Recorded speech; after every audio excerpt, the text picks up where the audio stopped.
Hey guys, Hailey Lain aka Key Black here, and welcome back to another episode of Off the Cuff. Today is the first day of Anime Matsuri 2023, and if you've watched the last two Off the Cuff episodes, you'll know that I am extremely excited to be going there as a videographer for two panels that Jess and Monpian are going to be hosting. One of these panels is titled Cinema Aficiona, Anime That Lasts, and the other one is titled Yu-Gi-Oh! Kazuki Takahashi's Historically Accurate Fanfiction. I am a longtime classic Yu-Gi-Oh! Fan, and while I never actually finished reading or watching the story, I really love the early stuff before it started going on into card games. On the previous Off the Cuffs, I've discussed a little bit of how I got into the series, how I grew up with it, but I only mentioned and didn't go into how my perspectives on the series changed dramatically as soon as I made friends with and started talking to Jess and Monpian. There's a running theme here, by the way. You might notice across several Off the Cuffs that something that I grew up with in my childhood, as soon as I start talking to Monpian and Jess about it,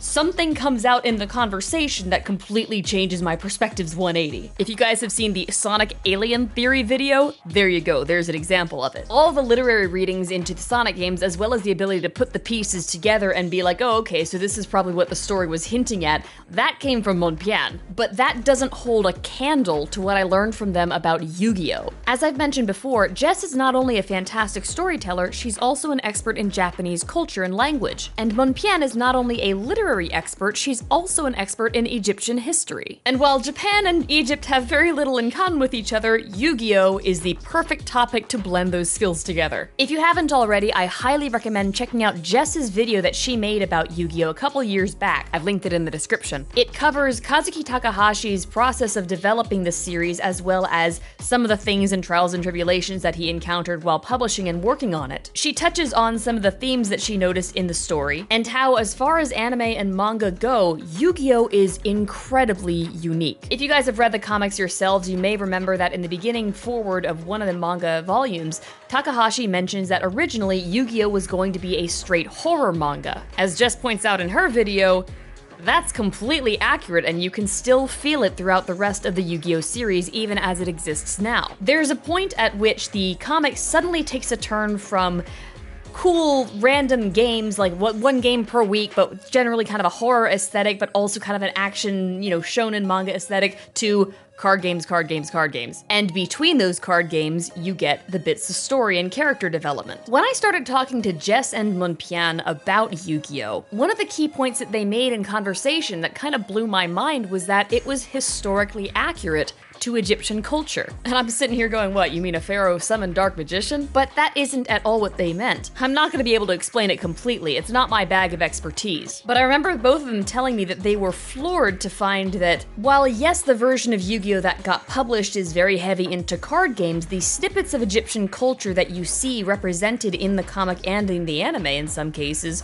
are actually very respectfully and correctly adapted from Egyptian culture. I mentioned before that Jess focused on the Shoddy encounter, and I believe volumes 2 and 3 of the original manga. If you guys are familiar with that particular Shadow game, you'll remember that it was multi-stage, and Shoddy had several challenges set up for the other Yugi to face. Each one of these challenges was actually based on separate parts of the Book of the Dead, and very accurately too. There's more about, as well, the division of the soul into 5 parts in Egyptian mythology and how that's directly adapted from the Book of the Dead. And as they're telling me all this stuff, like, not only is it like fantastically interesting and kind of baffling, but what apparently made it even more amazing, and I didn't know this at all, is that at the time of Takahashi writing Yu-Gi-Oh!, the likelihood of a correctly adapted and translated version of the Book of the Dead into Japanese already existing was very slim. And so their whole point when talking to me about this stuff and explaining all this amazing story depth to me was that somehow Takahashi found a way to really do his research and really did care about Egyptian lore. And now, as I've said, the title of the panel this weekend is Yu-Gi-Oh! Kazuki Takahashi's Historically Accurate Fanfiction. I'm not gonna try to get into the details of it myself, I can't, and even if I could, I wouldn't want to spoil the panel. But suffice to say, the depth of Takahashi's research did not stop at simply portraying the culture of Egypt accurately. He also went into the history of it as well. And now you might be wondering, Hailey, you said you didn't really care about the story after season 0 timeframe, why do you care about it all of a sudden now? It's because the tone that they were describing, especially especially Jess's comparison between Yu-Gi-Oh! And The Mummy, which I finally watched with them after this whole explanation, was exactly the tone of storytelling that had made me so drawn to Season 0 and all the before Duel Monsters stuff in the first place. And it was also the tone carried by most of the plot elements in the rest of the series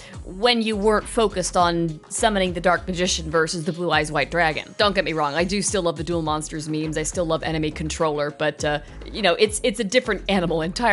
So for me, it was like hearing, oh, so that part of the series that you like because it's totally different from everything else, what if I told you everything was going to feel like that, and there's still snippets that still exist in the story, and if you squint and you know what you're looking for, you can see what was going to happen rather than what is there. And that's basically what the panel this weekend is going to be covering, which I am totally stoked for. You know, the popularity of Yu-Gi-Oh! Has kind of died down, I suppose, after several sequels and reboots and stuff like that, but the original series still has kind of a cult status among anybody who knows it. And I have a sneaking suspicion that it's these little snippets of story that people still remember as being genuinely good that have kept it alive this long. It was never the card games. I am gonna cut it off there and leave the rest to Jess and Monpian to explain this weekend at Anime Matsuri 2023, and I very much hope that we get to see you guys there attending the panel. Thank you guys so much for listening and for watching. As always, please leave your comments and thoughts in the comments section. Let me know what you think,